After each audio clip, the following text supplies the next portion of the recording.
Hi, everyone, and welcome again to another one of my Gaudium et Spes 22.com Podbean podcasts and YouTube videos. I am in the midst of a snowstorm here in northeastern PA, which has depressed me greatly because those who know me know that I consider to be the invention of the Antichrist. So, anyway, but I'm very excited because I'm joined by Pastor Paul VanderKlay. Some of you may be familiar with him, some of you may not. And quite frankly, I wanted to have him on the show because he's a very popular podcaster, and I might say a very good one. He's one of my favorites, and I don't watch a lot of them or listen to a lot of them. And so, welcome to the show today, Paul. Thank you, Larry. It's a pleasure to be here. Yes, I was on your show once, maybe about a year ago, Yep.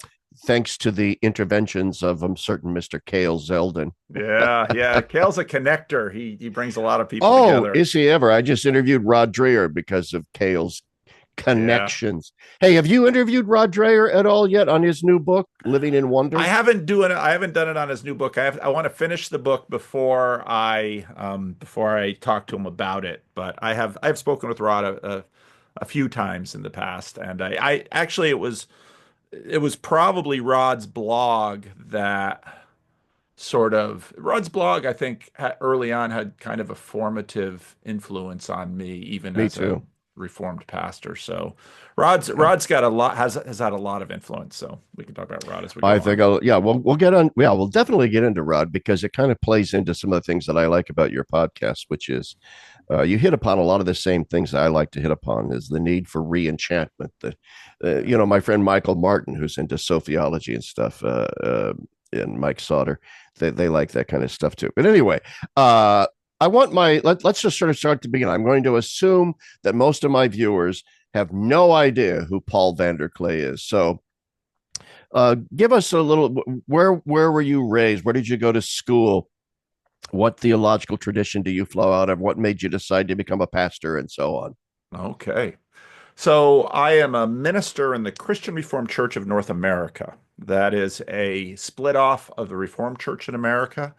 Dutch Calvinist is the theological tradition. I'm a third generation minister in that. So my father was a minister in the Christian Reformed Church, and my grandfather was a minister in the Christian Reformed Church. My great Wow. grandfather was a house painter and an artist.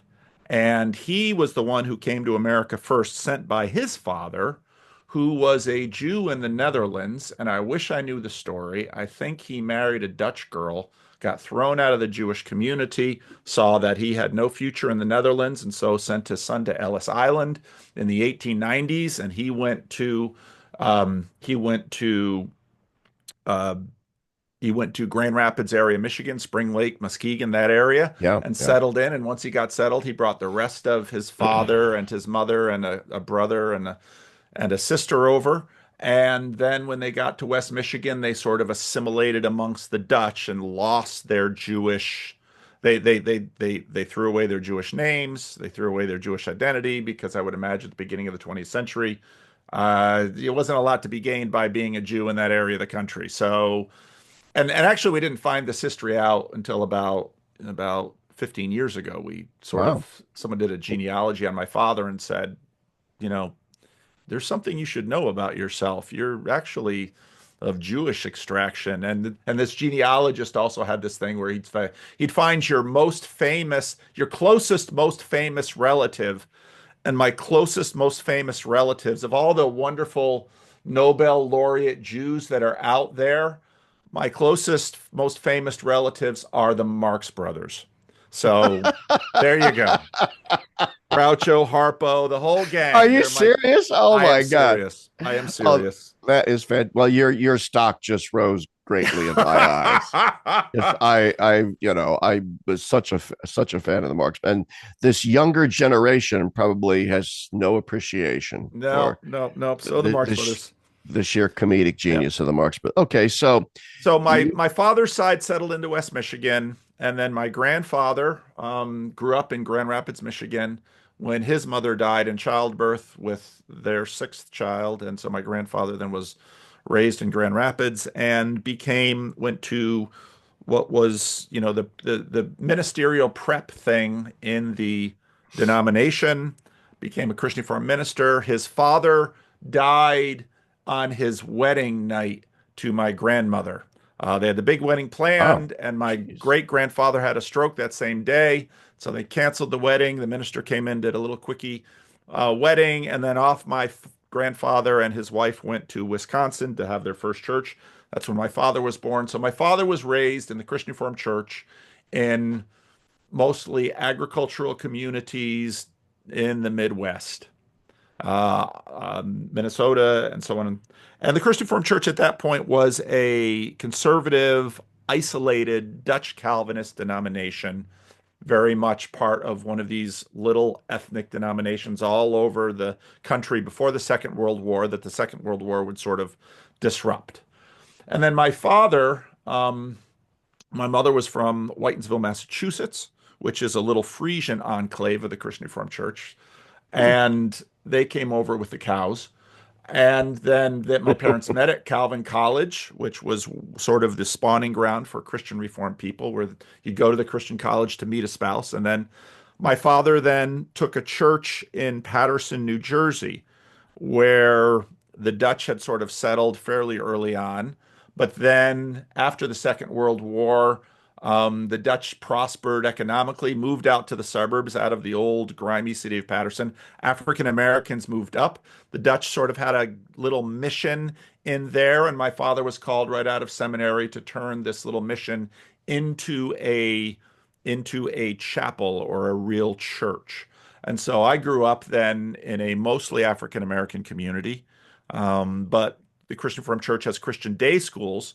So I went to a Christian day school, but had a mostly African American church, and those were pretty formative for me in terms of my identity because the racial reconciliation or the racial, the civil rights movement then happens in Paterson. Heroin goes through all of these things sort of shape the church that my father's church continued to evolve to be this racial reconciliation church. And so that was very much what formed me politically, formed me ecclesiastically. And I was just always sort of a hybrid of lots of different cultures in that North Jersey area.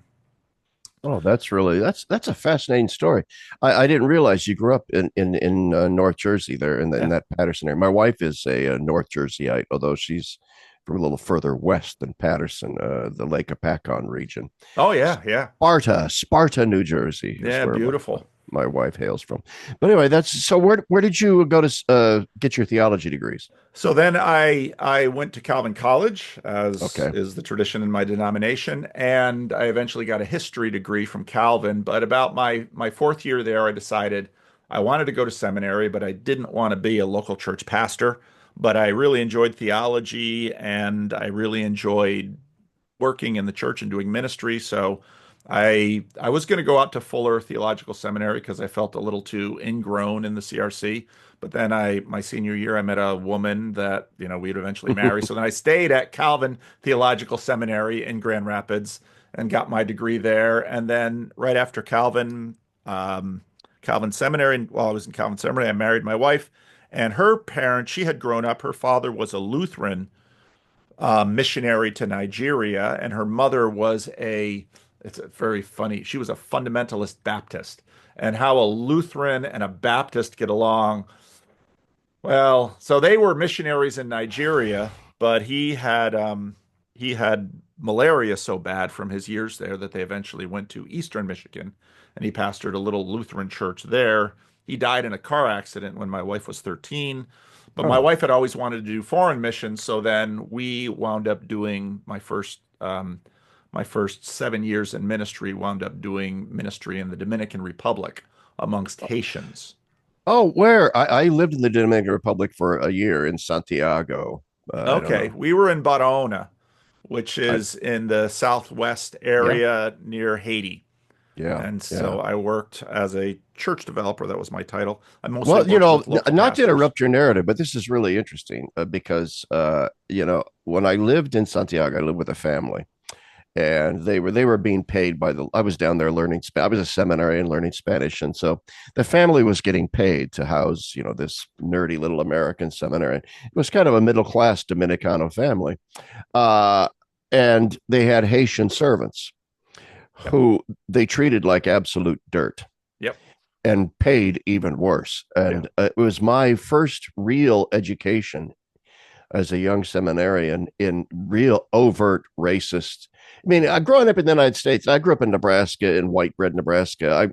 I went to a school that had a certain number of African Americans, and probably more than any other in Lincoln, Nebraska.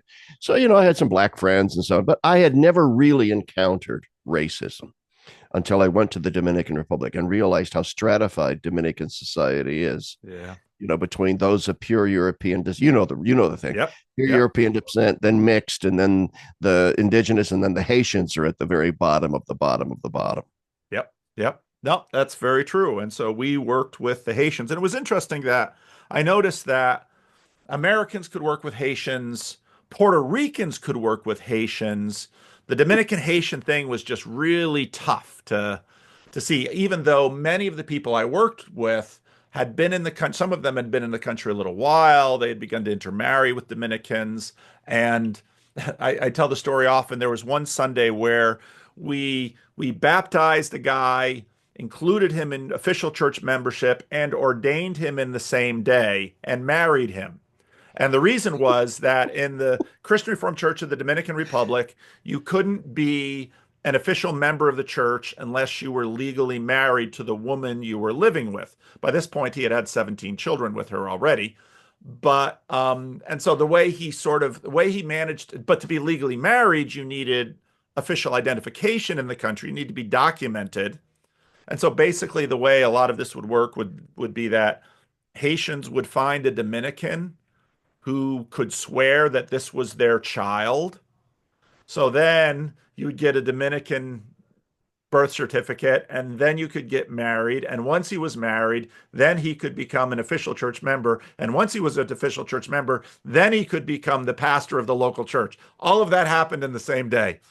And when you have these Wow. kinds of situations, he had been preaching and teaching, he had been a leader of that church already, but they couldn't make it official until they had this one little bit of fraud they needed to do to make him a Dominican, to make the whole thing work. All right. Well, what is the? I mean, what years were you there? Let me start with that. I was there from 90 to 97. 90 to 90. So 7 years. How Yeah. many Protestants are in the Dominican? How many Haitian Protestants are in the Dominican Republic?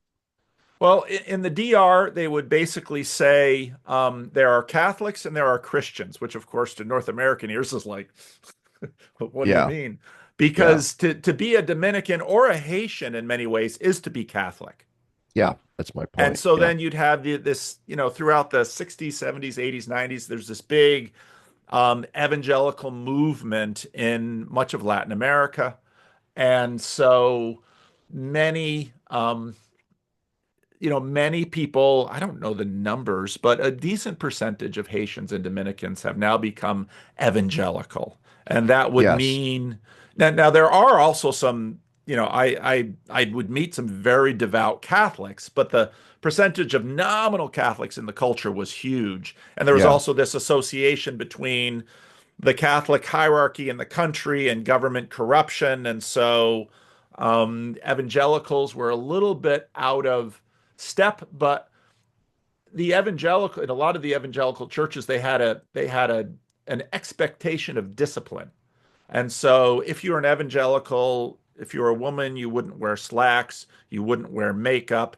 If you're a man, you wouldn't wear shorts. So it was fairly legalistic, but also with some of that legalism and discipline came if you were an evangelical man, you wouldn't drink, you wouldn't gamble, you wouldn't smoke, and any money that you made had to go to your family and your wife and your children. So in Latin America, you had this evangelical lift where because the Yeah. men, by virtue of this evangelical discipline and rigor and sometimes legalism, it would actually elevate their families. And so that was a big piece of what was happening in evangelical Yeah. churches. That was just I was there in 82, and that the rise of evangelicalism all across Latin America. And that's why I'm Yep. asking doing a dive into this, because it's pertinent to what's going on down there right now.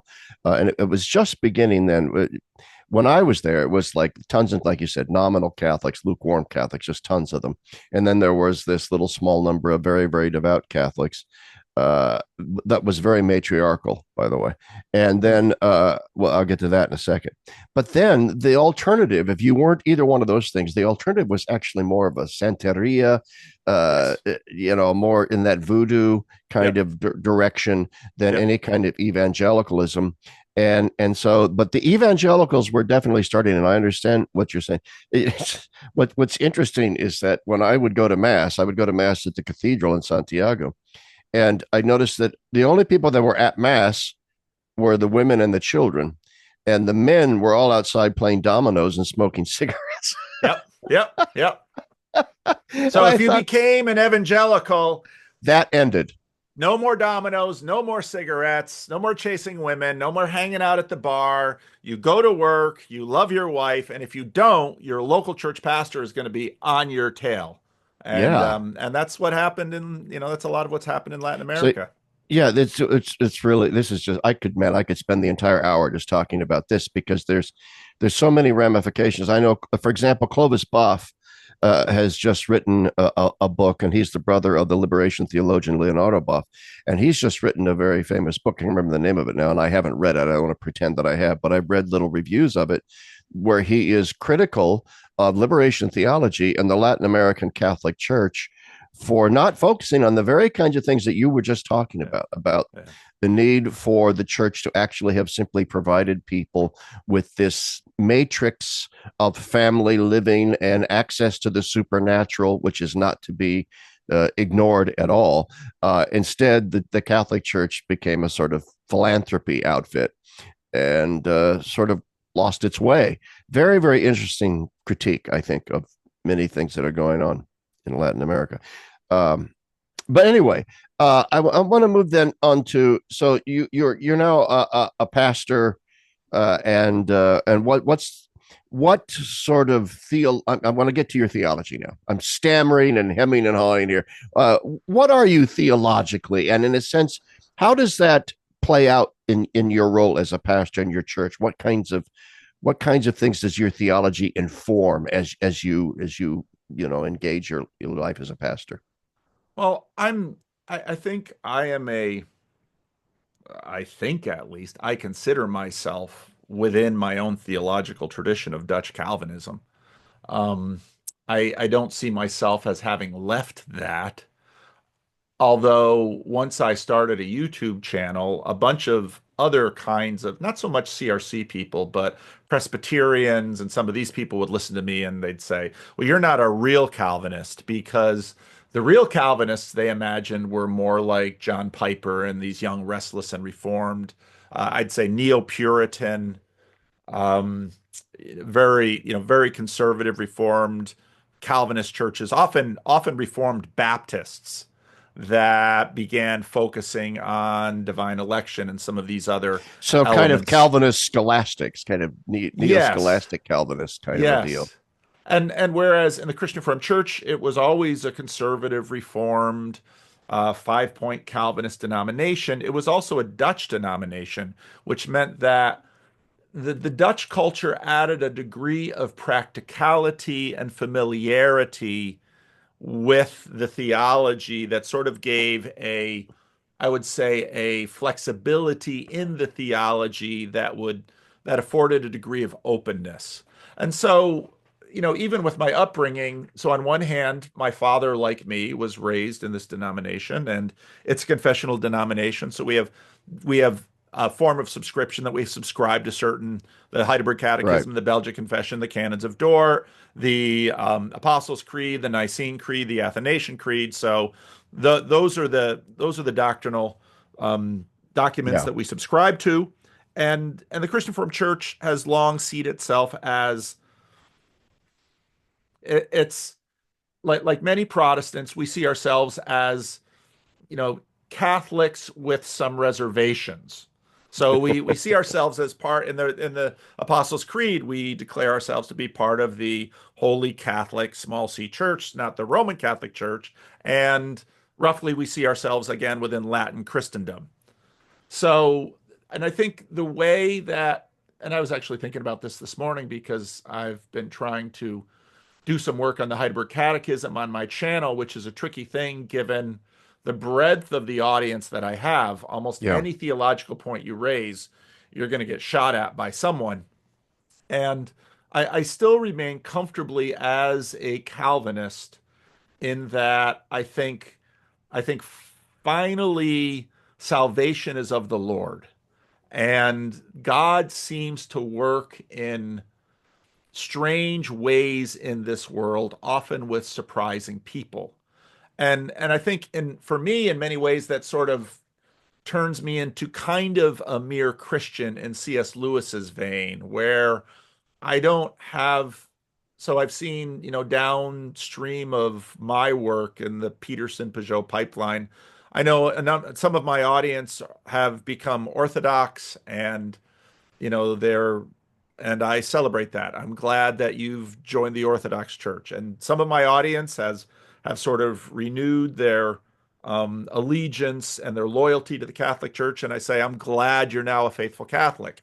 And some of my audiences are Protestant, and a lot of my audience is sort of still trying to figure out what to do about church. So in that sense, I'm very much a mere Christian in that I am not going to forefront the theological differences between what I believe are the historic Christian churches. And what I've also noticed is that a lot of the things that divide our churches, while theologically important and significant and worthy of debate and conversation and discussion, aren't always terribly functional in the life of the laity. That's right.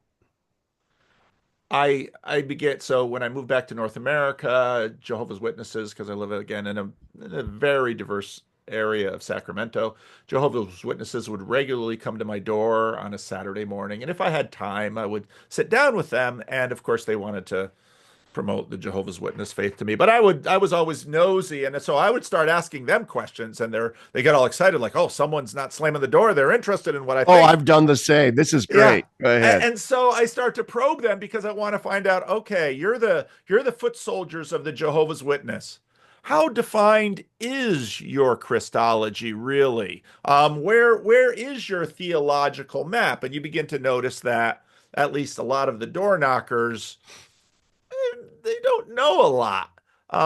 They've joined this church because they need something, and it provides some community to them. And the theological distinctivenesses are a little ways down. And again, when I say this kind of thing, people think that these theological distinctions are unimportant. I'm by no means saying that, but they do, I think, manifest all the way up. I'd also play a game sometimes if I had a Sunday off and I was going to visit another church in Sacramento, because in a small church, if I go to my church on Sunday, it's not a Sunday off, no matter if I'm preaching or not preaching. It's just the way it is to be a pastor. So I would go into some of these often big box evangelical churches and I play a little game with myself. I would try to find the Protestant tradition that was behind the big box non-denominational facade, and almost within 5 or 10 minutes, depending on the language of the pastor, okay, there's a Methodist, there's a Baptist, there's a Presbyterian, because these theological differences are important and they do manifest themselves eventually, but the vast majority of people are now formed predominantly by the media they consume, the movies they Yeah. watch, the party they tend to align with, the friends that they have.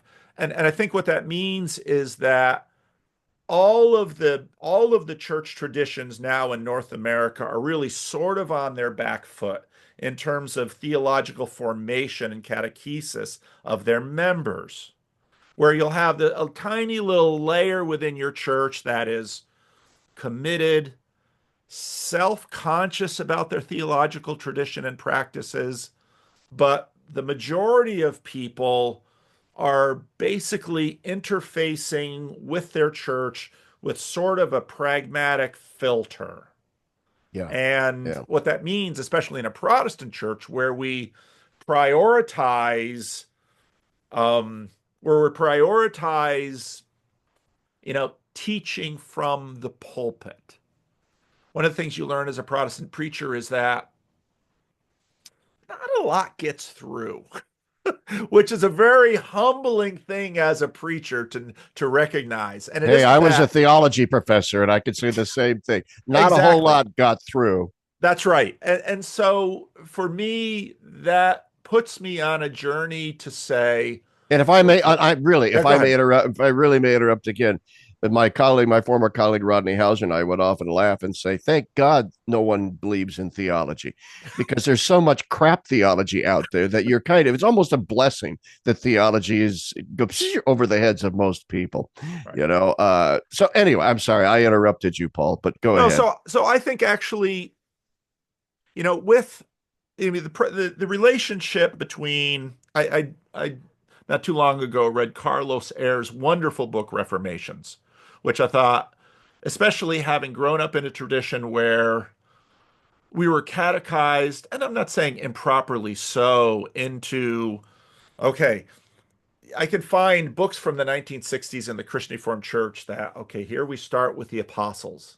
And then suddenly everything jumps to the Reformation. And it's like, there's kind of 1400 years in there that maybe someone would have said something about.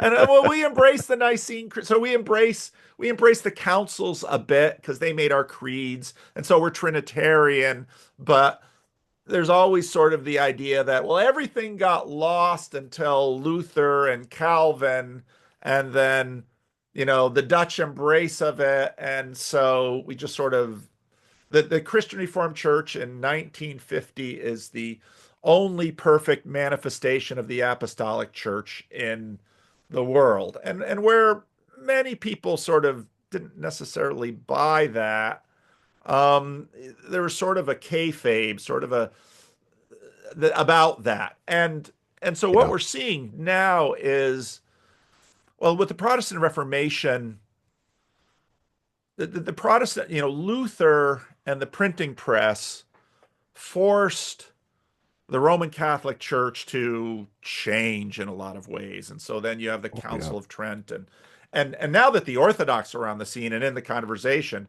who never passed through any of this, it gets very interesting when I hear Baptist converts to Orthodoxy take a look at um, English pre-Reformation English churches and saying, "Wow, they're kind of like the Orthodox." And Carlos Ayre nicely brings that out in his story about some of the ways that the Protestant Reformation sort of forced changes in the Roman Catholic Church. And I think what this forced for a lot of us is a hyper confessionalism, especially in Protestant churches, where here all of these little churches are defining all of their theological categories with an enormous amount of precision. And at least until the 20th century, could sort of count on enough isolation and enough tribal competition between the various Christian tribes to sort of keep their fold in line. And what happens, especially after the Second World War, is that all breaks down. And you find Roman Catholics in North America all over the map. And a previously very disciplined church like the Christian Reformed Church that really was very successful in establishing a monoculture through its Christian schools and its retirement homes and its churches and all of these things to sort of ensure a monoculture after the Second World War. All of those monocultures break down, and that's why we have the rise of evangelicalism. One of the things we don't talk enough about is the main line and the collapse of the main line into what is basically now the woke and the Democratic Party. And so there's just we're just living in this swarm of influences where if you meet someone in the pew of a Catholic church or a Reformed church, you really have to sit down and start talking to them to find out what do you sort of believe? And then you have to then ask, to what degree are those beliefs actually tied to their practices and their allegiances and their identities? And so we're in a time of almost unmeasurable chaos in all of our churches. And the downside, of course, of that is all of the traditions are struggling. The upside of that is you and I can have this conversation. Yes. Yes. And that's important. I mean, and also the boy, I was just mesmerized by what you were just talking about, how the monochrome cultures have broken down, and there's just this, as Rod Dreher calls it, liquid modernity has created this chaos within all of the various churches. I often get into debates with hyper traditionalist Catholics who want to blame the decline of that pre-conciliar Catholic monoculture on the council, and so on. You know, that any attempt at altering the faith, as they say in various trad publications, altering the faith, which meant altering that monochrome Baroque Catholic sort of culture, any attempt at that is exactly what led to these problems. But as you correctly point out, and I say to them all the time, this process of dissolution, this process of centrifugal forces pulling things apart was inevitable. It's built into the very fabric of modernity and across the board. And it's not just happening in Christian religions. It's happening in all religions. But before we comment further on that, I want to come back. You know, when I was a young guy, I wasn't into ecumenism. I was this fire breathing confessional Catholic. I'm still, obviously, I'm a very conservative Roman Catholic, all through and through and through to my bones. So no doubt about that. But my point is that, you know, when I was a young guy, I was a real fire breathing Tridentine Catholic kind of guy, and no time for the false Irenicism of this false ecumenism. The Protestants just need to convert, and that's that, and so on. And as I've gotten older and older and older, I've seen the value of the ecumenical movement on a couple of fronts. First, the historiography that it is introduced to both sides, so that a conversation could be had between you and I. For example, the Protestant version would be the Christian church really, the Luther's version of the church really did exist from day one, from New Testament times on through, but it was like this subterranean, oppressed little minority under the horrible oppression of this terrible pagan Catholic hierarchy. And Luther was there to simply retrieve them. I mean, so many people tend to think that Luther and Calvin invented this sort of pan-Protestant denominational thing that was, no, they believed that there was only one true church, and it was us. Okay. And that they had just recovered it from the horrible Catholics or whatever. That historiography of extreme Catholic rupture with true Christianity is really dead. But likewise, the Catholic sort of version of that says exactly what you said. Oh my goodness, the Holy Spirit brought the church into horrible error and it took until 1517 for Martin Luther to point things out. Well, yeah, there's a sort of element. I'm Catholic, so I'm going to say there's a certain element of truth in that observation. Nevertheless, my point would be that I think history would show that some form of Protestantism was inevitable. Okay. It was simply because of human freedom and the fact that some version of apostolic succession in the hierarchy with bishops as successors of the apostles and the whole bloated sacramental system of hierarchy and magisterium and pope. Some version that said no to that was kind of almost inevitable that it would emerge in Europe of some kind. And so the Catholic version of this would have to acknowledge that within Latin Christianity, Nicene Christianity, as you there was always latent within it the potential for some version of Protestantism.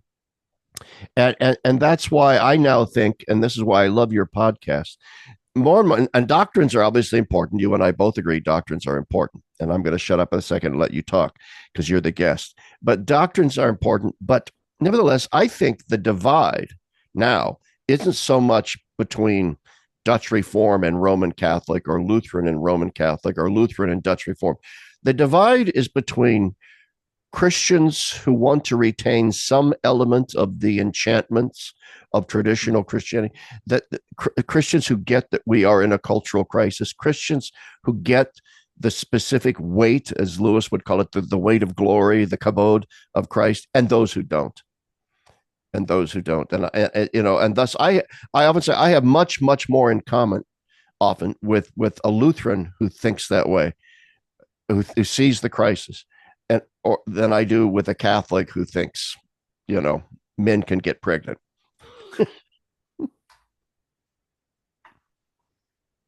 Yeah, it's well, we're in a the crisis is okay.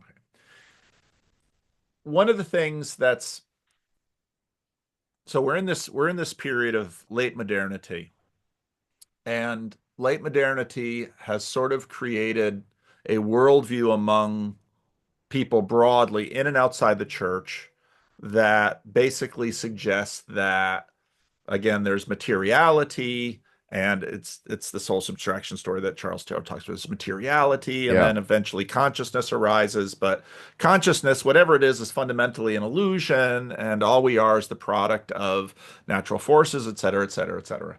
And many Roman Catholic and Orthodox, nominalism has sort of become the boogeyman now for many. That okay, everything sort of went astray with respect to nominalism. And I think that the truth is that human beings are incredibly imaginative in ways that we can find to stray. I mean, whenever Yes. we sort of pin down one boogeyman or one target, I think um, we are failing to appreciate the creativity with which we apply to uh, our rebellious nature.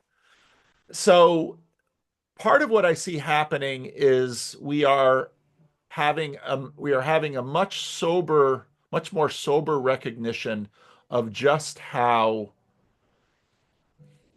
complex human life really is. But see, but part of what's happening, I think, is that we're not just having this disruption and dislocation within churches. The same disruption and location is happening within philosophy and science. And I got Yes. into a lot of this crazy stuff through watching Jordan Peterson and watching him approach the Bible. There's plenty someone could critique Jordan Peterson on in various ways, but watching him sort of approach the Bible. And then from Jordan Peterson, I met Jonathan Pageau and then John Vervaeke.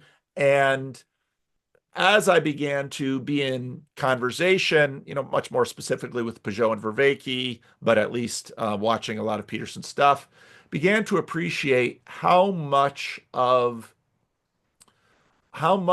our theological systems and ecclesiastical systems and practical systems were dependent on these massive cultural movements that happened in the 15th, 16th, and 17th centuries. Yeah. One of the books that really helped me with this was a Roman Catholic theologian out of Regina, Canada. His mother was watching my podcast and said, "Oh, you should, Brett Sockold, you should talk to Paul VanderKlay." And so I get this book in the mail. It's called Transubstantiation. And I thought, how am I getting this book in the mail? And then I get a message from Brett saying, I want to talk to you. And so I start reading the book. And what he does nicely in the book, and I really love the book, part of it, I was sort of put on this path because I had sort of parroted some of the stuff that I had been taught theologically about assumptions about the Roman Catholic Eucharist. And one of my listeners, who was a very ardent Roman Catholic, said, "You're you're straw manning us. Here, listen to Bishop Barron about the Eucharist." I thought, well, I don't want to straw man anyone, and I listened to Bishop Barron, and it's like, huh, I don't know that.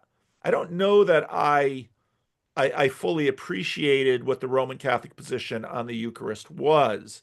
And then I got Sockel's book and I read it. And one of the things that I noticed in that book was he makes the argument that part of the reason Luther goes so critically at Aquinas is because things underneath their worldview assumptions had shifted to the place that Luther wasn't really understanding Aquinas.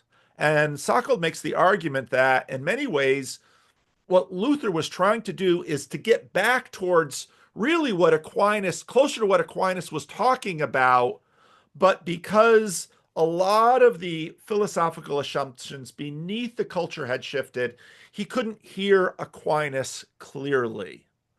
And what I'm seeing now is that a lot of these are assumptions about how the world works at a very basic level are changing. And that's disorienting. Now, fortunately, I think Christianity, I remember having a conversation with John Vervaeke, who identifies as a non-theist. And I remember him talking about his non-theism. And I remember listening to Bishop Barron talk about classical theism. And I'm saying, John, a lot of what has happened in the world is that people begin to believe that God is sort of like a super thing in the sky. Yeah, yeah. And if you A look being at among other beings, just the biggest of all. exactly, and if you begin to understand that that's actually really not what the church has said.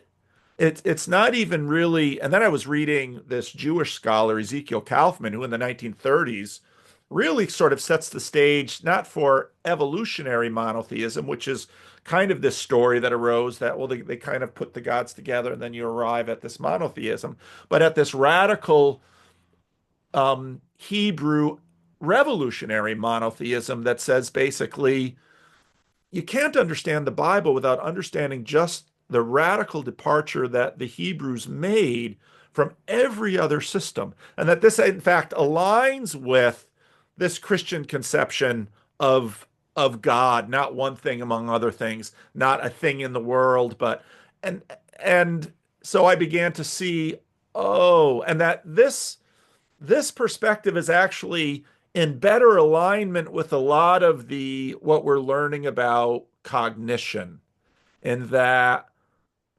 things aren't quite like we think they are. And this now sets up some really interesting dynamics in our current conversation, because I often watch in my comments, I read my comments fairly closely, where you'll have atheists and sort of modernists, Christians continuing to sort of align with each other. And I'm thinking, now this is really interesting. Now you hit some usual things and they'll depart, like you mentioned in terms of enchantment. What, for a while ago, I asked myself, this term supernatural, where does that occur? And I think Oh, yeah. the first element, I think it's Catherine of Siena.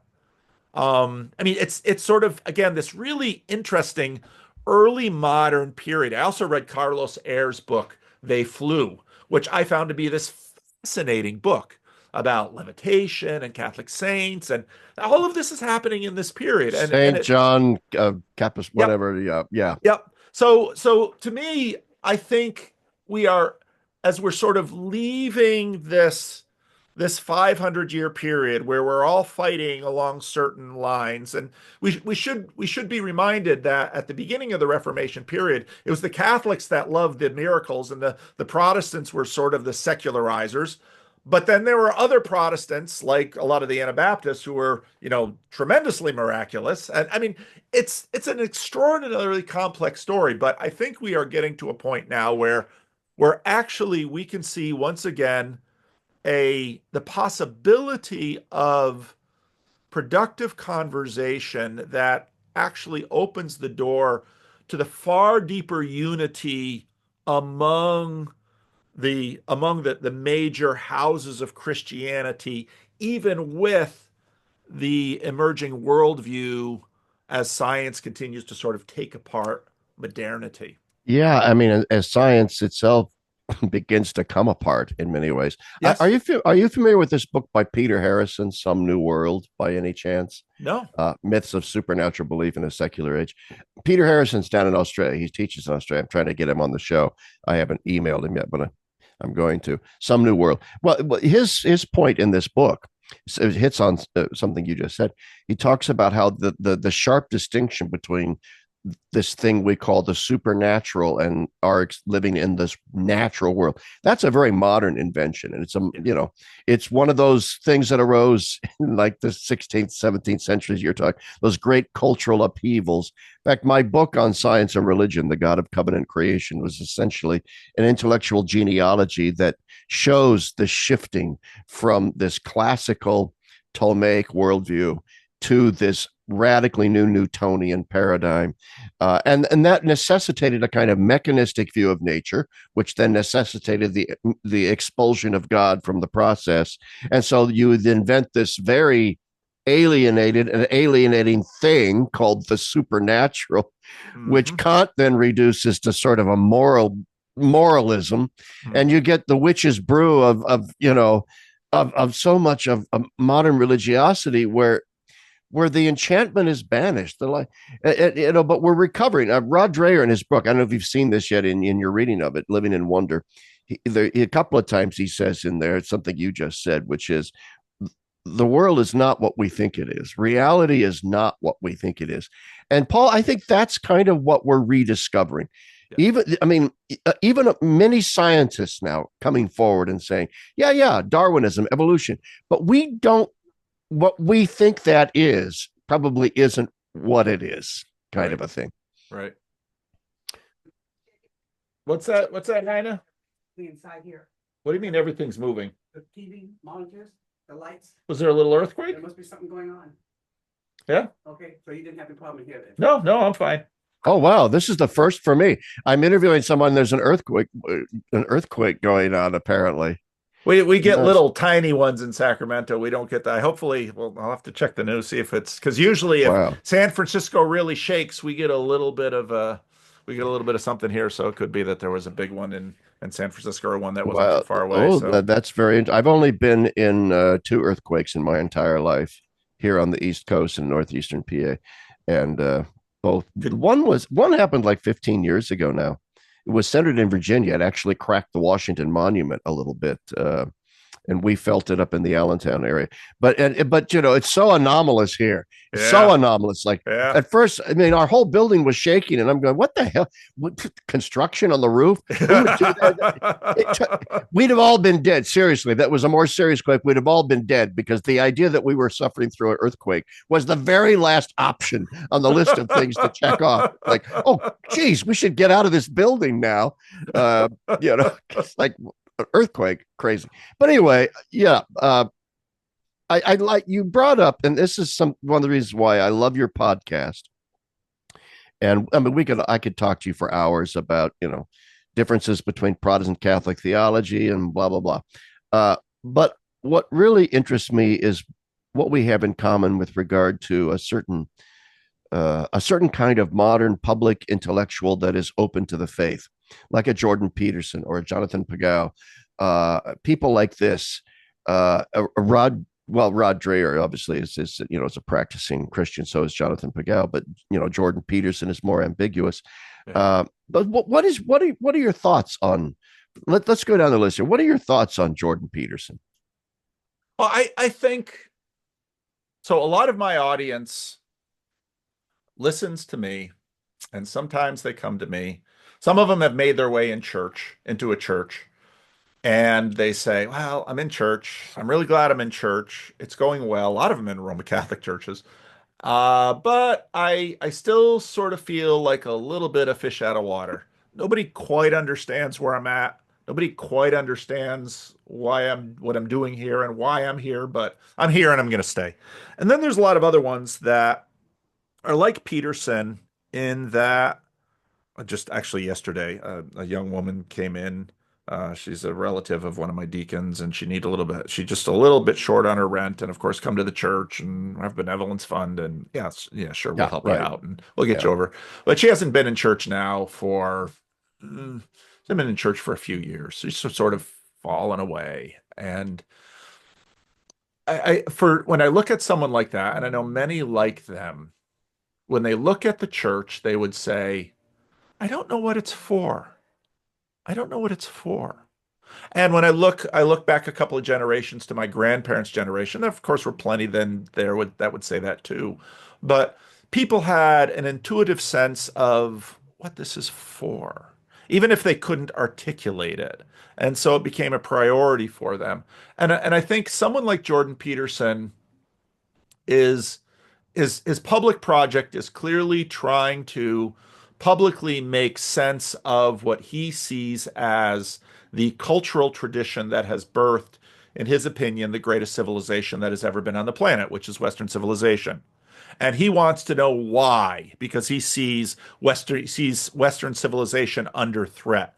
And so he hopes that if he can sort of in a modernist frame, if he is able to articulate in a sort of a modernist, overt, very Protestant way, how at least a certain amount of Christianity makes sense in a scientific world, then enough people will hold up the tradition to support the civilization.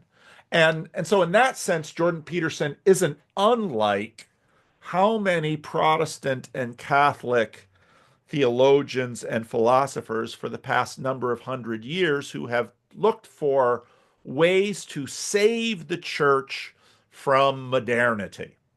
Except Jordan is a little bit further down the line in that, partly because of his, you know, affinity to Jung, has an openness to that which we can't understand. And so in that way, he's an open agnostic. And so his answers to things like the resurrection, the virgin birth, they won't be confessionally Christian.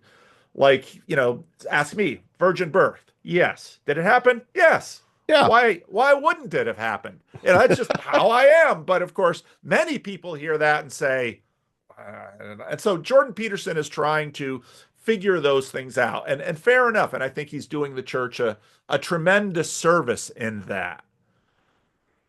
And I think, but I think there's also a sense in which part of what people sometimes in this terribly fraught context ask me questions like, tell me, can you define for me what a Christian is? And my answer to that is a Christian is someone who trusts Jesus more than they trust themselves.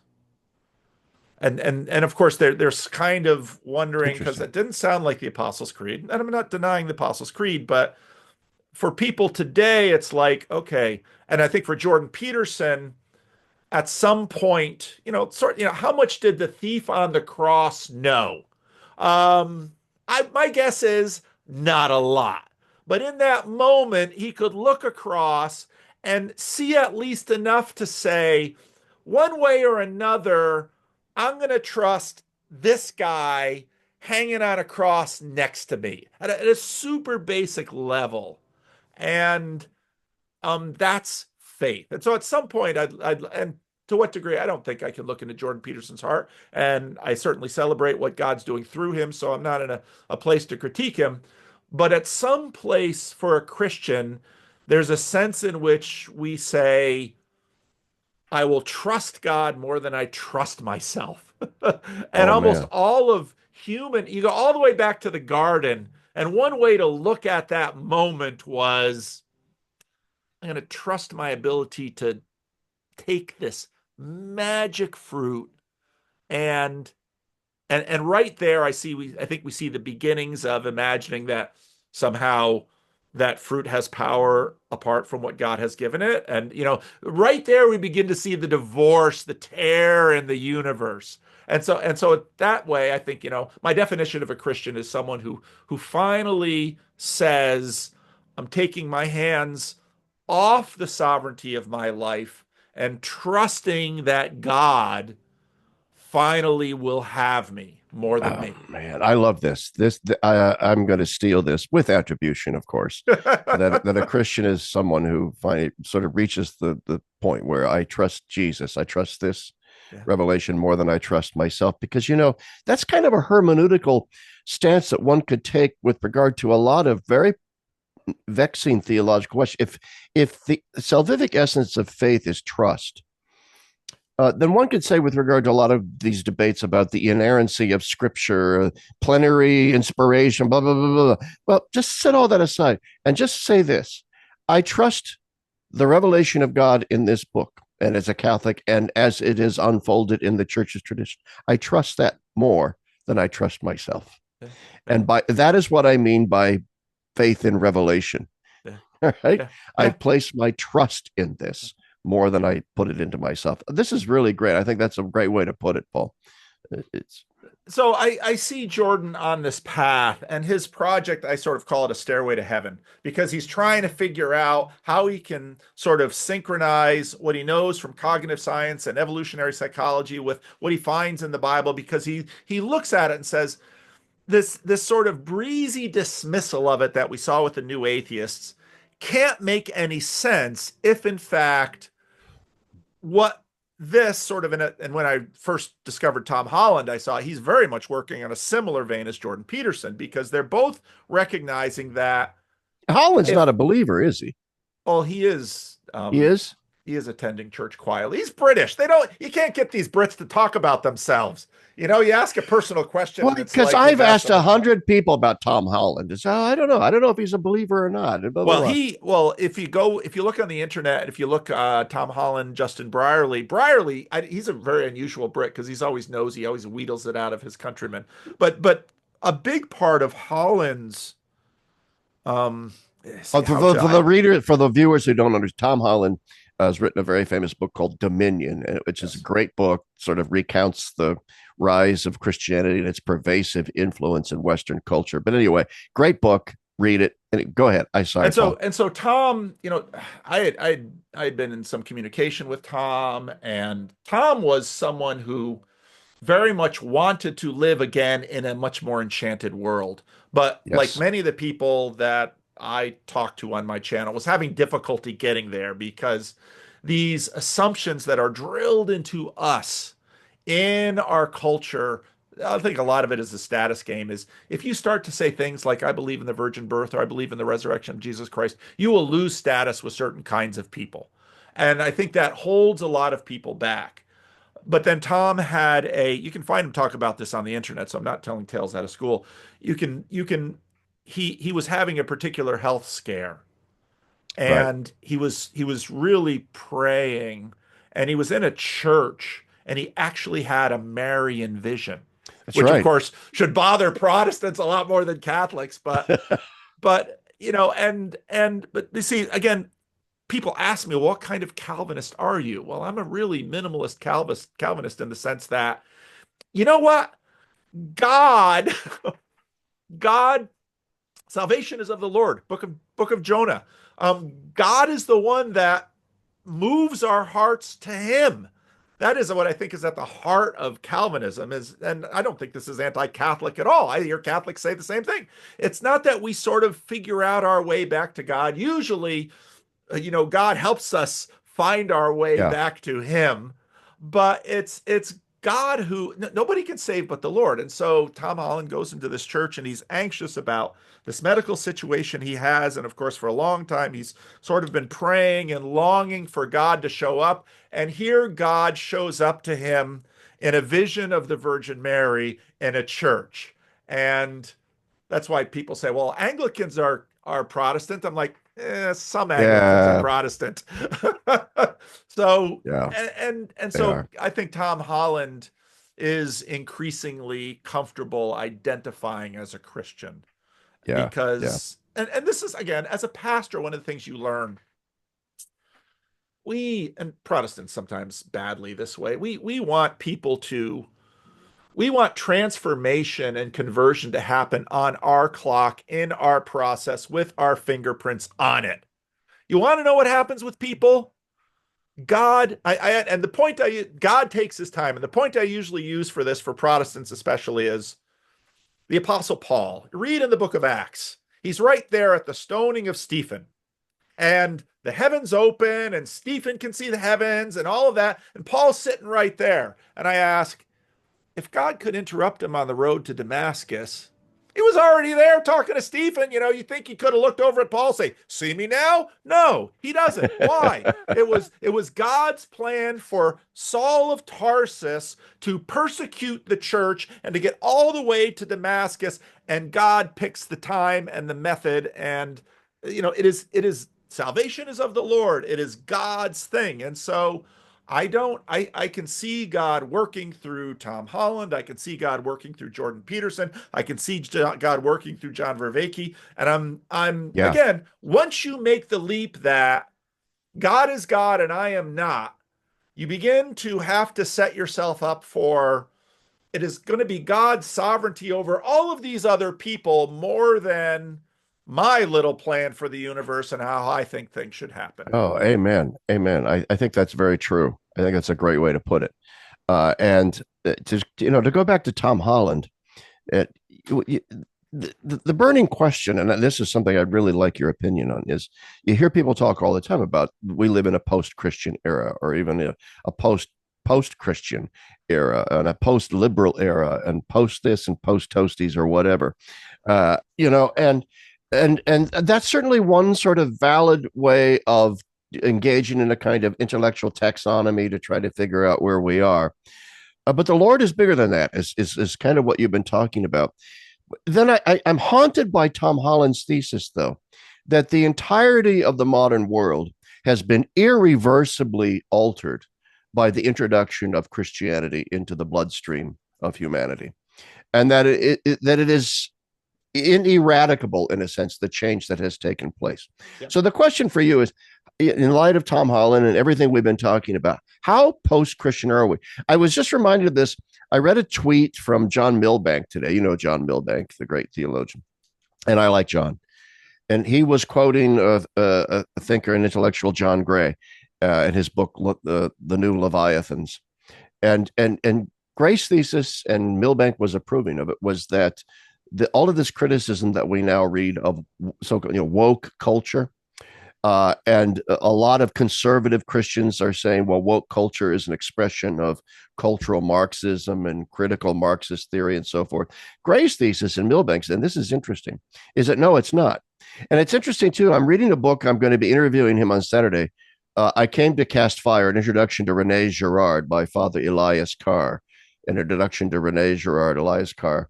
And so I have Rene Girard on the mind as well, that woke culture isn't so much the product of a post-Christian critical Marxist understanding and deconstruction of things, as it is a kind of a form of Christianity on steroids. Yes. In other words, one of the things that Girard points out in Holland as well, one of the things that Christianity introduces into the matrix of human civilization is the concern for the victim, yes, the concern for the scapegoat. And that from that point forward, through many failures, of course, all kinds of failures, nevertheless, the Ariadne's thread that runs throughout church history, both Protestant and Catholic, is this increasing appreciation for and empathy with the marginal. You worked with the Haitians, the marginalized, oppressed victim. Woke culture is simply victim status writ large and transferred into the sphere of sexual minorities in particular. Do you agree with that thesis? I see you shaking your head. 100%. Yep. It is a variant of Christianity. It is a particularly, I like, Alistair McGrath wrote this little book on heresy. Yeah, I know it well. Yeah. And I love his definition of heresy. Some people say it's not exactly what he says, but it's my take of what he says here, is that what heresies finally are spirits, we'll call them spirits that finally push things to a degree that they are their own undoing. And you can see this all the way through. McGrath in that book will talk about like the Donatist controversy, Right. Right. where okay, so the church has a tremendous challenge there, where you have priests who denied the Lord under threat of persecution. What are you going to do with these priests? And what are you going to do with with those that those priests had baptized? And of course, you've got apostolic tradition. I mean, this is a terrible mess. And eventually, the Catholic take wins. And one of the tremendous one of the tremendous things that the Roman Catholic Church has going for it is it's just still here. And that's saying something.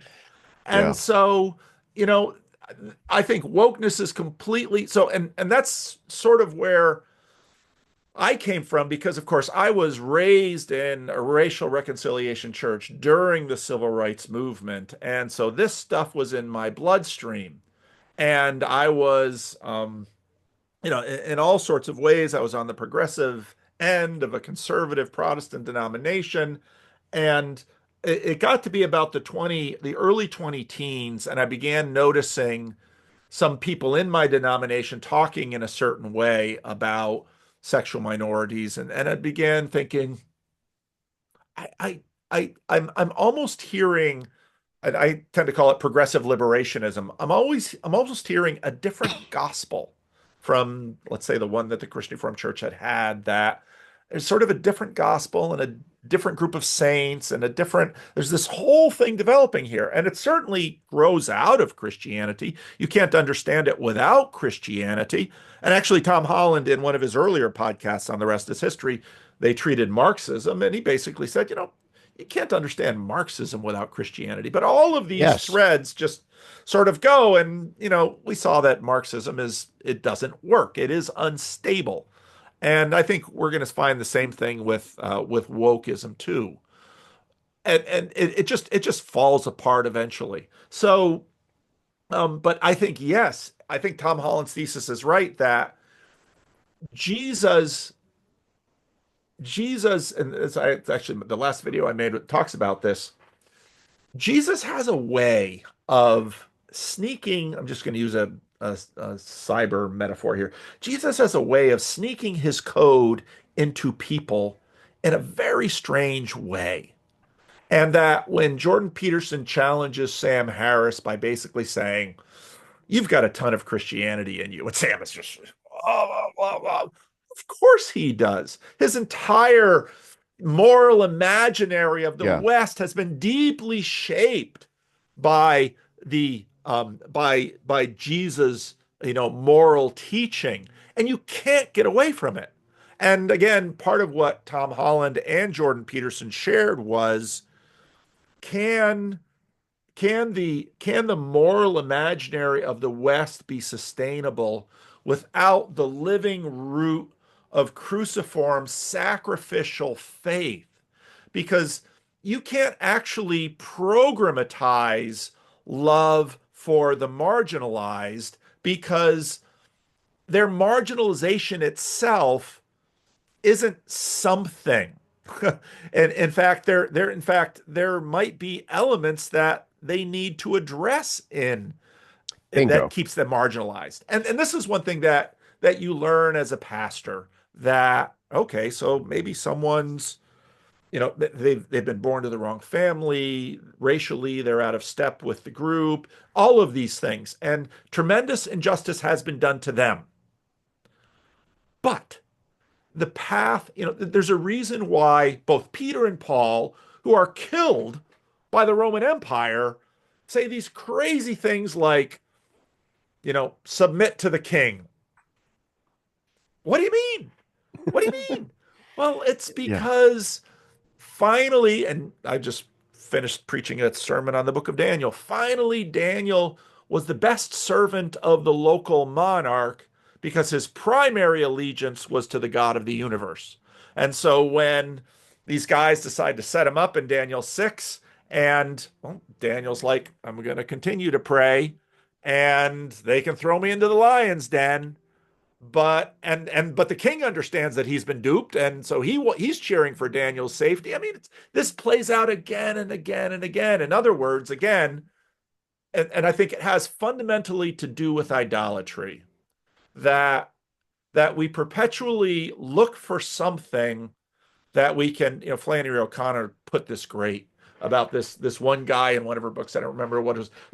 Paul, you're damn near a Catholic, all Yeah, right. I know. Now you're quoting Flannery O'Connor and all this, talking about Tom Holland's Marian apparition. but she has this great line where this Yeah. guy thought he wouldn't need Jesus if he could avoid sin.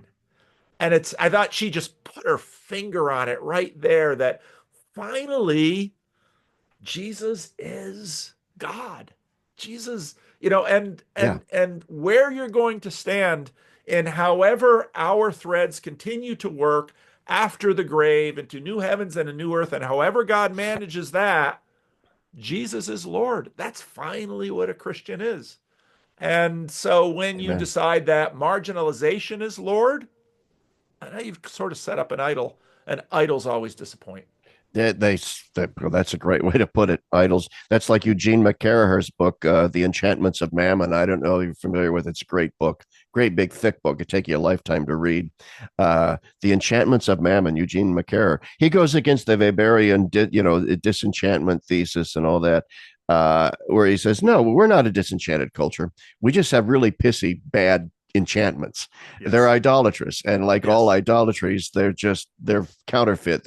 They leave us cold. So I like that. All idolatries sort of leave us cold and disappoint us. But I want to come back to this notion of marginalization, because I think you put your finger on something really important in terms of our current political situation and our response to it as Christians, be that Protestant or Catholic. And it's this, that yes, what you see is this common argument that's put forward, which is first you identify a particular group, and you say, well, okay, this is the XYZ community. We always have to say whatever it is now a community, some sort of identity marker. Then you say historically they've been marginalized and persecuted, and then from there you go on to say, and we need to lift that persecution by legitimating them. Now, traditionally, the oppressed, margins were racial, ethnic, national, linguistic, gender, like the subjugation of women, that sort of thing. These were things that are more identified with something that you're really born with.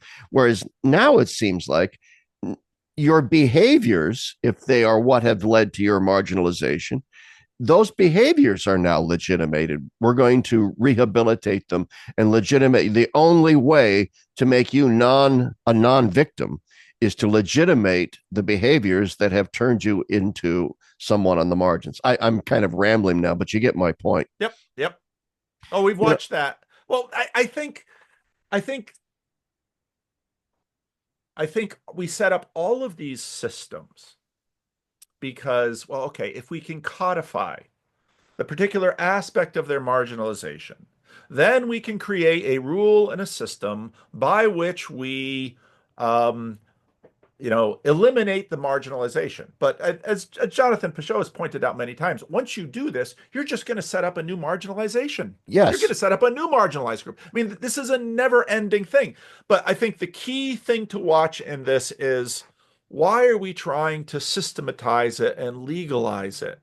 And when, I remember my conversation with you and your personal history in terms of, workers' movements and all of this. I mean, there's no question that, especially in the period of industrialization, workers were horribly treated and taken advantage of. And so, many, many different movements that have happened out of the that flow out of Christian civilization, where we have child labor laws and we have protection for women and protection for labor. All of these are wonderful, good things.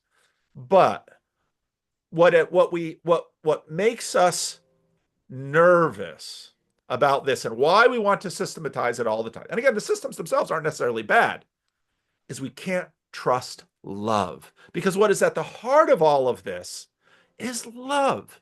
And the truth is, I think about my father's own story. My father grew up mostly in very white Midwest, and and I don't know that he ever saw an African American, with the possible exception of if he took a train and saw someone working, a Pullman Yeah. porter or something like that. And so then he comes to Patterson. But my grandfather was just a extremely caring, loving man. And so my father then moves to Patterson, New Jersey, is now deeply embedded in all sorts of African Americans that move up from the Jim Crow South, escaping legalized segregation. But now they're in the North facing different kinds of racism, because racism in the North was different from the racism in the South, which many had noticed. But so how can he minister to a people he didn't know or understand?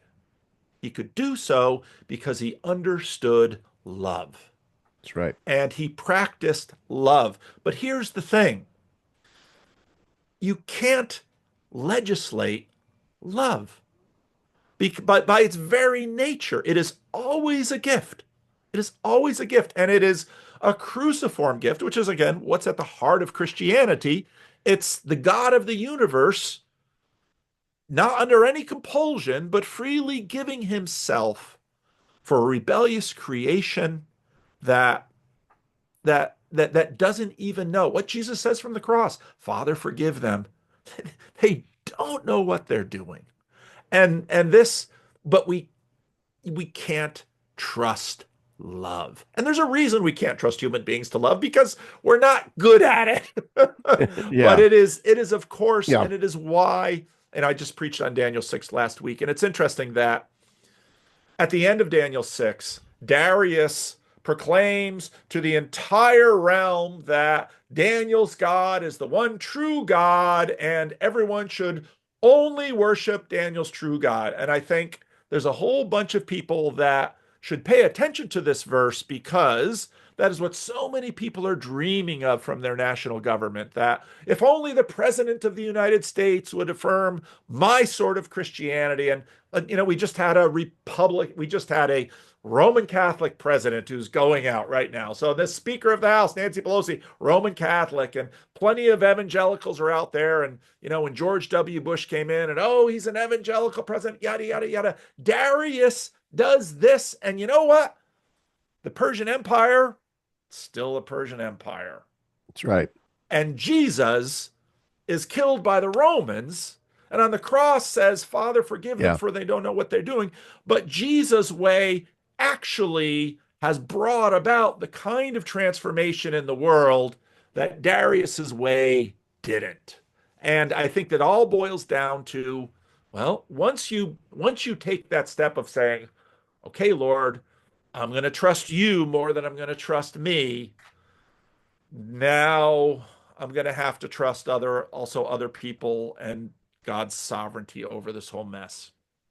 Wow. Yeah. I apologize. My phone's been doing some strange things here. I forgot to shut it off, and I missed. I missed. I hope that was recording on the thing, because I missed a lot of them. Crazy. It's strange because my phone is hooked up to the Zoom somehow, or strange. So if it rings, everything cuts off and the phone starts talking to me in my headpiece.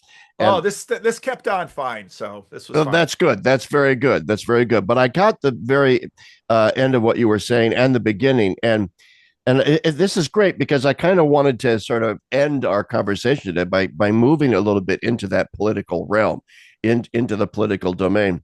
People who listen to me know that I actually do not vote. I follow the politics of Dorothy Day, who was a self-described anarchist. And by that, she didn't mean she didn't believe in any kind of governance. It meant that she opposed the Leviathan of the modern state and the corruptions of the modern state and the military-industrial complex. You get the picture. Yep. And she believed that voting was a kind of illusion, a kind of anesthesia, a grand mythology that the powers that be have created in order to placate the masses. Now, I understand that's controversial, and I'm not I'm I not see her telling, point. and I'm not telling those who listen to me to follow that example or my example. I'm just But you live in Pennsylvania. Your vote counts. I live in oh yeah. California. It doesn't matter who I vote for. Well, except yeah, and I've been told that over. You live in a swing state for crying out loud. But you miss my point. My point is that I don't think it matters who wins the election. So if I were to vote for Kamala Harris or Donald Trump, it doesn't matter. This is my point. And I often point out to people, I was in London in 2008 when Barack Obama was elected, and Londoners were euphoric.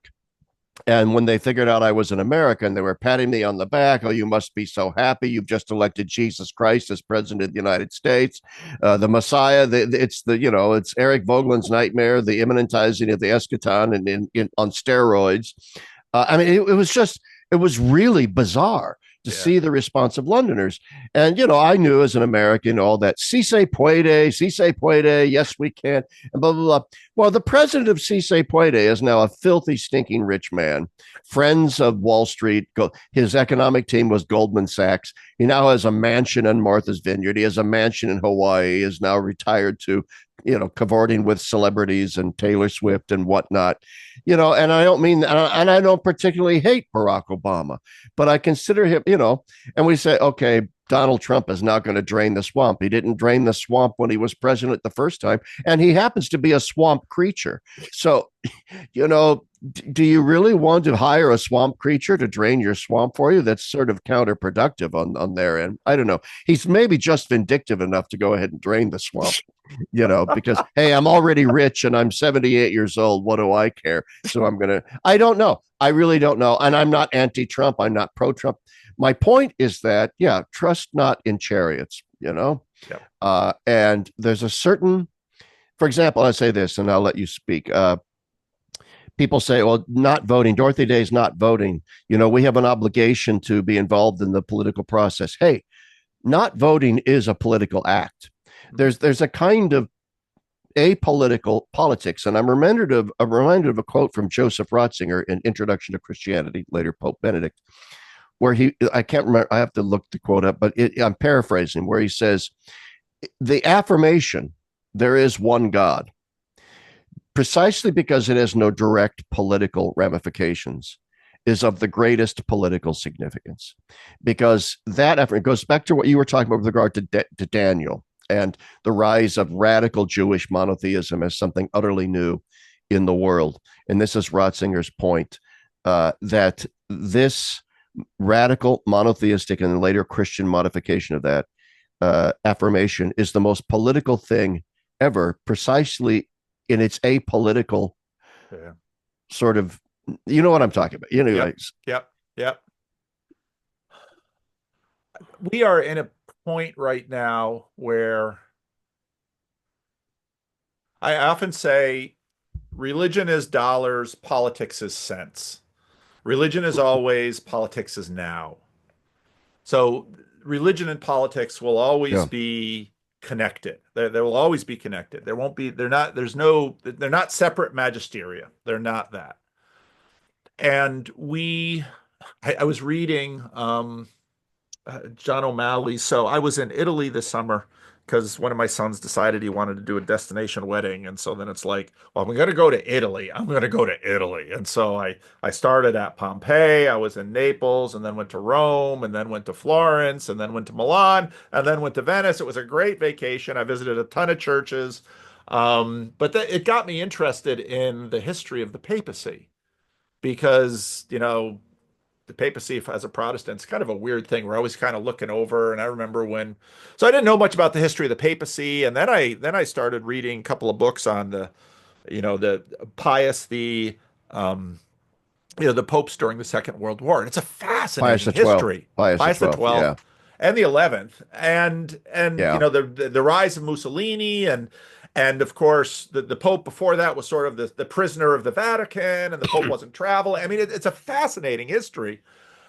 And then I thought, then I made some comments about that book, and I'm like, oh, that's, you should read. So then I was reading O'Malley's history of the papacy, and what he said about Constantine was just fascinating, and that part of what we run into with Constantine is this question that here you have a pagan emperor who, whatever on earth was happening with Constantine in terms of his own personal evolution into Christianity, but he has to figure out, how does God's sovereignty interact with princes and kings? And of course, so much of the Bible is about that. I mean, when you read, it's the rise of David and Saul, and then it's the prophets and the kings, and then you have the New Testament period, and Jesus, sort of radically changes a whole bunch of things. So, one of the things that I see right now is the ongoing conversation in our culture about, once again, questions of religion and politics. How do Yeah. these things and how should these things interact? And the truth is that within Christianity, we've had a very interesting panoply of approaches to this. And I think that's a very live conversation. And I think it's really one of the more important conversations we have now. And it's interesting too, even within the Roman Catholic realm, you've got everything from, popes holding, secular authority in places in Italy, all the way to Ivan Illich. I mean, it's just like, this is all within Yeah. your church. So and now it's happening in Protestants where you have, it's so funny, you have this name, Christian nationalism, Christian nationalism. Absolutely. It's a huge that, thing. and that sort of And the Catholic version of that is the Christ the King right, movements, that sort of right. thing. And now you have the Orthodox coming along. At least a portion of the Orthodox are sort of like, make Constantine great again. And then Paul Kingsnorth gives the speech at First Things I against saw that. Christian. Yeah, and it's like, oh, we are living in super interesting times because these questions are also not disconnected from the questions that we were talking about a little bit earlier with respect to science and epistemology and Sure. ontology. That very much what we had in the cultural movement was, okay, we're going to have this separation of church and state pioneered by the United States, where, but then you have to ask the question, okay, but how do we arrive at common truth? And for that reason, religion and politics and philosophy and epistemology and ontology, these things are never fully separable. And so when in the very early church, they declare that Jesus is Lord very clearly in, against the cult of Caesar as Lord. Okay, what does Jesus' lordship have to do with the princes and the kings and all of that? And, we've been wrestling with those questions right from the start. And so I think I think we are going to continue to wrestle with them, but I think the piece that a lot of people are going to miss is that what's happening at this deeper level, when I look at the real questions being asked about cognition and how we interact with the strangeness of the world, Yeah. how is this then going to figure into our politics? And it comes out, I think Dreer has been prescient in many respects. I remember I started reading Dreer and he's really going on about, Obergefell and all this is going to do. And I was much more skeptical. It's like, well, he's kind of being alarmist. But the further we go into it, it's like, no, he really had a point.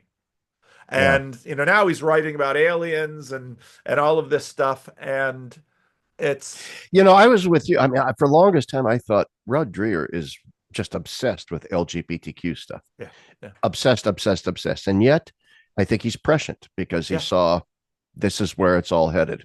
Yeah. And I think it's the same with all these things that are sort of on the margin right now. And, maybe it's something similar to against um, Carlos Ayer's book, They Flew, where at these turning points, things sort of come on loose and you get a lot of weirdness. And, I I think these levitating saints are, it's just an absolutely fascinating thing. But I also think I think these are signs to us of, oh, little man, your little systems and visions about the little boxes within which you organize Yeah. your world, you'd better be a little bit humble about them, because when it comes right down to it, this crazy little monk that keeps flying up into the air, you know, God, God is going to use strange people and strange things. Excuse me. And Yes, oh, he is. how we put this together, well, I think we should again, No, you you're right. follow that, man. You're absolutely right. I'm thinking, these are questions that just, I mean, they go back millennia to Yep. the very origins of the Christian faith. And we're certainly not going to answer them in a podcast. But also, I think one of the reasons why the questions keep arising is that they address issues that are fundamentally irreducible to political solution. Yes. We keep trying to seek political solutions because we're political animals. We're Yes. incarnational beings, and that's fine. But lose sight of the fact that the politics are not the be all and end all things. But the difference is, I mean, I'm thinking, for example, in the Catholic world, there was a great theological debate in the 20th century in France between two giant Catholic theologians, Garrigou Lagrange on the one hand and Henry de Lubac on the other. De Lubac was more of a nouveau theologie, Lagrange more of a old line Thomist, but that translated then into Lagrange was very much part of what was l'Action Française, which was a restorationist. Let's bring back the monarchy. This Yep. is the solution. Yep. Monarchism, down Yep. with the secularism of the Republic. De Yep. Lubac was part of a movement called Catholic Action. They're both political movements. Action Yep. Française, Catholic Action was no.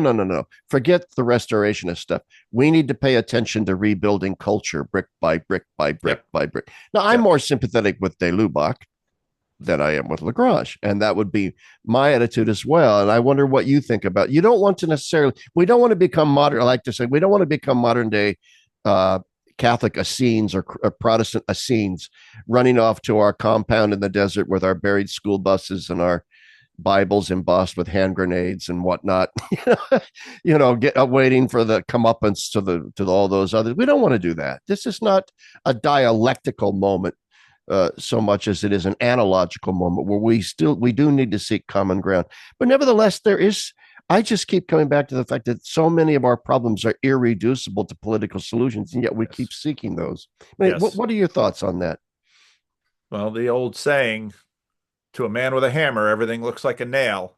And Yeah. I think what you just described is one of the problematic elements of what had turned out to be modern secularism.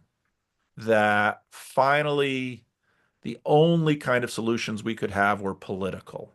And there have been many people sort of on the fringes that have been saying, while there is better and worse politics, there is always that, and policy is important. And we obviously a nation under a good king or a good president or a good system will be better off than one under another. Again, back to this thing, you cannot systematize love. Right. Love is finally unsystematizable. And the difficulty, of course, is that in a structured loving life, there will be systems, but all of those systems must finally bend to love. And you know this if you have multiple children, because one of the things that once you have multiple children, you have a house with rules, but then you discover that you're going to flex the rules for some of your kids more than others. And are you going to get it absolutely right? Probably not. But you realize that love requires it. Yeah. And the same thing happens with questions of pastoral care with respect to people with same-sex attraction, or how many other kinds of pastoral issues that evolve. You're going to have to approach each individual with love, and systems and structures are going to be part of a loving environment. But finally, at the top of the hierarchy is a person loving. And again, part of what I think the Christian faith says is that is what is at the top of this very strange thing that we are involved in called life in the cosmos or the universe, that at the top of this is a God of love. And, but again, contemporary part of the contemporary heresy is that love always means saying yes. It's like, no parent buys this. Um, I mean, Yeah. we've embraced so Yeah. much idiocy that anyone with any Yeah. common sense hears it and says, "No, love does Yeah. not mean always saying yes." If you have a friend who's an alcoholic, the last thing in the world you do is give him a bottle of bourbon for Christmas and say, "There you go. You know, I've given you what you desire. I've given you what you want, which is a Although there bottle of might booze." be a time in which that's exactly what you do to make your point, because it's like you Yeah. don't want to be sober. Here you go, drink yourself to death. But that would come in the midst of a long-term conversation where there's self-knowledge on both sides, where, and pastorally, I had a friend in this church who was a longtime 12-stepper, and AA, and when he'd go out to try and help drunks, he would often go out with a little bit of something in his pocket because he knew he had to put a little bit in them, but then he'd take them to detox. I mean, it's all part of a system of love. And anybody who's, let's say, an Al-Anon also knows that the way to solve alcoholism isn't to become the take up the mantle of I'm not going to allow my husband to drink. No, we call that codependence. And so again, Yeah. we can have no law higher than the law that Christ gives us, which is to love. But then we begin to discover, oh my, loving is costly, which again is exactly what Yes. the cross tells us. But it's Yes. also enormously complex, and it doesn't mean the same thing for every person. And probably nothing vexes modern thought, even in its secular guise, than the complete confusion around the word love and what love is and what love Yes. entails and what love demands. And perhaps we could end here in the sense, I mean, this is what I'm always on about: the need for sanctity, the need for a conversion of heart. That's the evangelical part of me coming out, that nothing works unless there's conversion, for Yeah. crying out loud, conversion to Yeah. Christ. But perhaps the single most political thing that Christians can do today is to help our culture figure out what love is, Yes. what its demands are, Yes. what it looks like, and what its downstream sort of moral demands are and consequences are, you know? And I think that's, when you look at, a lot of people love the end of the book of Matthew. I like the beginning of the book of Acts because, they're up on this mountain and the apostles are around and they say, "Now will you restore the kingdom to Israel?" Again, they're thinking politics too.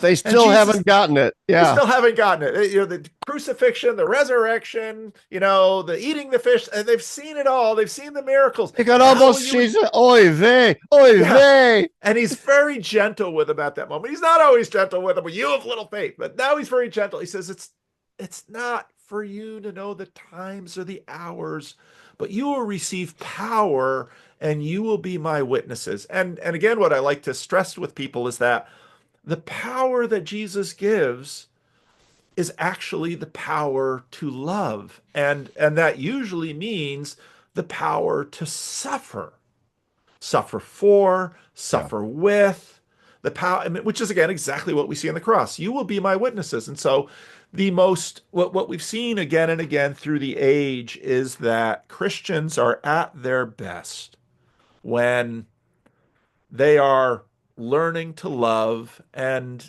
again, they're not, they read the Sermon on the Mount. They're not doing it, they're letting their light shine, but they're not doing it for the acclaim of men. And in whatever sphere that they have their domain, they practice love and they do their best at it. And none of us ever get it right, completely right. But that is what we see in the cross. It's not the decrees of Darius. It's the love that Christ shows us on the cross that finally opens our eyes and says, faith, hope, and love, but the greatest of these is love. Yes. Wow. I think that, I mean, gosh, you put it so well. That why don't we end there? Why don't we end with love? All right. All you need is love, right? All right. So yeah, we'll end with love. Do you have any last words for the viewers before Well, we sign off here? I'm just really happy to be here, and I know that we definitely have overlap in our viewership. I mean, early on, even before we Yeah. talked the first time, a lot of people said, "Oh, you got to talk to Larry Chapp. You got to talk to Larry Chapp." Yeah. So you've And got I a had the good same with you. reputation. People were saying, "Oh, VanderKlay, you got to talk to Paul VanderKlay." And then Cale Zeldin. Hey, Cale, shout out. Yeah. Finally happened. Well, Thank you so. Go ahead. I would say that I am delighted by the fact that there's a lot of things to mourn in our day and time. But I am delighted by the fact that you and I, as a Dutch Calvinist clergyman and a Roman Catholic scholar, can enjoy a communion like this right Yes. now and meet each Yes. other. You know, it's so funny because when I was a child, the in Whitensville, Massachusetts, where my mother lives and was from, the Christian Reformed Church and the Roman Catholic Church are right across the street from each other. And in my grandparents' era, never the two would meet. And Right. now, they're having Thanksgiving services together. They share each other's parking lot when they're a big event. The priest and the pastor on a first name basis. I am, you know, I believe that Christ, when he desires for his church to be one, we are finding new ways to be one, and I praise God for that. Yes. And so Yes. people might be prone to despair and pessimism.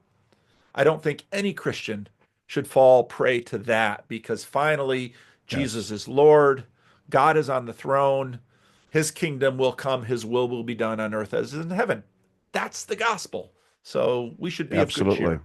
And I agree completely. We do not have sacramental communion with one another, but we have the union of baptismal hearts and the union of Christian faith. And yes, that is something to be thankful for in the modern world, despite all of the chaos in the modern churches and certain elements of a false ecumenism, where that Yep. would simply say, "Oh, it doesn't matter. It doesn't Yeah. matter." Yeah. Uh, Moments like this can happen, and thank Yep. God that they are. But Yep. anyway, thanks, Paul, for coming on the show. Thank you so much, and everybody. I'll try and link to your blog and all that sort of stuff in the program notes before I post this up, so everybody uh, can go and see Paul VanderKlay and his wonderful guests on your show and so on. So thanks for everyone for listening, and thanks, Paul, for coming on the show. Thank you, Larry. It's good to talk to you.